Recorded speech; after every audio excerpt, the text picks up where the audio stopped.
PM Modi और president Trump के रिश्तों की पुरानी गर्मजोशी अब ठंडी पड़ चुकी है। G7 समिट में 16 महीने बाद दोनों नेता आमने सामने आए, लेकिन इस बार ना वो गले मिले और ना ही वो पुराना अपनापन दिखा क्या, महज एक औपचारिक हैंडशेक जो अब सबकी नजरों में है। उस बटरल मीटिंग पर है जो तय करेगी कि भारत अमेरिका रिश्तों में आई खटास कम होगी या नहीं।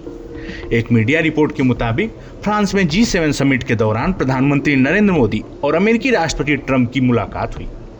इनके ग्रुप फोटो सेशन के दौरान भी दोनों के बीच कोई खास बातचीत या आई कांटेक्ट नहीं दिखा, और जब दोनों आमने सामने आए तो पहले की तरह चर्चित गले मिलना भी गायब था।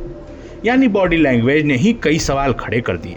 हालांकि 17 जून को होने वाली दोनों नेताओं की ऑफिशियल मीटिंग को भी काफी अहम माना जा रहा है, क्योंकि फरवरी 2025 के बाद ये पहली ऐसी द्विपक्षीय बैठक होगी जो एक दूसरे के आमने सामने हो रही होगी। मगर इसको लेकर सबसे बड़ा सवाल यह है कि आखिर इन रिश्तों में खटास आई कहां से।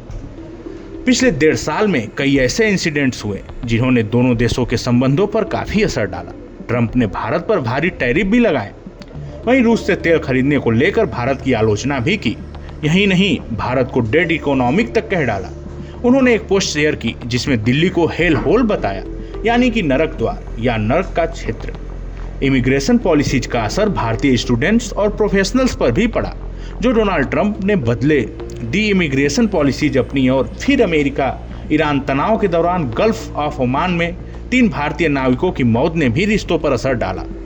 इसी कॉन्सेप्ट में पीएम मोदी ने G7 समिट में एक अहम बात कही। ट्रंप उनके बगल में बैठे ही थे। प्रधानमंत्री मोदी ने कहा, दुनिया संसाधनों की कमी से नहीं, भरोसे की कमी से परेशान है। उन्होंने ये भी कहा कि पार्टनरशिप का फ्यूचर ट्रस्ट को दोबारा बनाने पर निर्भर करता है। बिना किसी देश का नाम लिए प्रधानमंत्री मोदी ने समुद्री रास्तों की सुरक्षा और नाविकों की जिंदगी की हिफाजत का भी मुद्दा उठाया। इसे कई जानकार अमेरिका ईरान कॉन्फ्लिक्ट और उसमें मारे गए भारतीय नाविकों से जोड़कर देख रहे हैं। इसी बीच अमेरिका के एक और फैसले ने भी सवाल खड़े किए।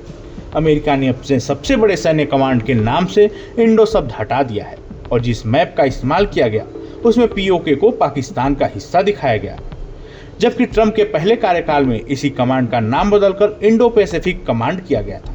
तब इसे भारत की बढ़ती अहमियत का संकेत माना गया था, मगर अब नाम वापस बदल दिया गया है। इन बदलते संबंधों को जरा आर्थिक मोर्चे से भी समझते हैं। ट्रंप ने पिछले साल भारत पर कुल टैरिफ रेट को बढ़ाकर 50% तक पहुंचा दिया था। 50%, यानी कि फरवरी में एक फ्रेमवर्क ट्रेड डील के बाद इसे घटाकर 18% कर दिया गया। 18% डिफेंस सेक्टर में भी कुछ मुद्दे सामने आए। अमेरिकी कंपनी जी की तरफ से तेजस मार्क 1A फाइटर जेट के इंजन की सप्लाई में भी देरी भारत की नाराजगी की वजह बनी है। उधर ट्रंप इसको लेकर लगातार दावा करते रहे कि उन्होंने भारत पाक सैन्य तनाव खत्म कराया था, लेकिन भारत का हमेशा से कहना रहा है कि ये कॉन्फ्लिक्ट पाकिस्तान की गुजारिश पर रोका गया। इन सब के बावजूद प्रधानमंत्री मोदी ने सार्वजनिक तौर पर कभी भी ट्रंप के खिलाफ बयानबाजी नहीं की। वहीं इसमें दिलचस्प बात यह है कि कुछ दिन पहले ट्रंप ने पीएम मोदी को भारत के सबसे लंबे समय तक प्रधानमंत्री रहने पर बधाई भी दी थी। लेकिन इन सब के बावजूद पहले इनके रिश्ते पहले जैसे नहीं रह गए जैसा दिख रहा है। अब सबकी निगाहें 17 जून की मीटिंग पर टिकी हैं, क्योंकि सवाल सिर्फ इतना नहीं है कि मोदी और ट्रंप क्या बात करेंगे। सवाल ये भी है कि क्या कभी हाउडी मोदी और नमस्ते ट्रंप वाली केमिस्ट्री वापस लौट सकेगी, या फिर इंडिया US रिलेशन अब सिर्फ स्ट्रेटेजिक जरूरतों पर टिके रहेंगे। इस जानकारी में फिलहाल इतना ही।